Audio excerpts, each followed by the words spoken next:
Hey there, game developers. Today, let's dive into the incredible world of Unreal Engine 5 and explore how it's revolutionizing game development. First up, let's talk about Nanite. This virtualized micro-polygon geometry frees you from worrying about polygon budgets, draw calls, or memory constraints. You can now bring in film-quality source art, and Unreal Engine 5 will handle the rest. Imagine working with assets that have billions of polygons, all in real time. The level of detail is just out of this world. Next, there's Lumen. This is UE5's dynamic global illumination solution. With Lumen, lighting adapts to the changes in your scene, whether it's the time of day or the flickering of a torch. It's all real-time and incredibly realistic. No more waiting for light maps to bake. One of the most exciting features is World Partition.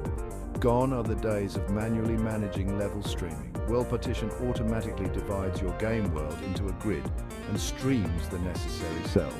This means you can work on immense open worlds without sacrificing performance. Pretty neat, right? Unreal Engine 5 also introduces meta sounds. Think of it as the Niagara for audio. You get complete control over audio DSP graph generation, letting you create procedural audio experiences that are as detailed as your visuals. And let's not forget about the new animation tools. Control Rig, Full Body IK, and Motion Warping allow you to create incredibly realistic animations directly within the engine. You can even retarget animations between characters with ease. This engine isn't just about flashy new features, it's about empowering you as a developer. The Quixel Megascans integration means you have access to a massive library of high-quality assets right out of the box.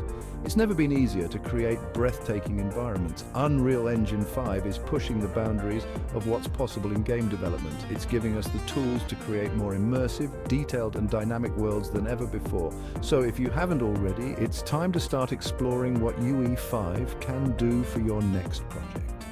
Until next time, keep creating and pushing those boundaries. Thanks for watching.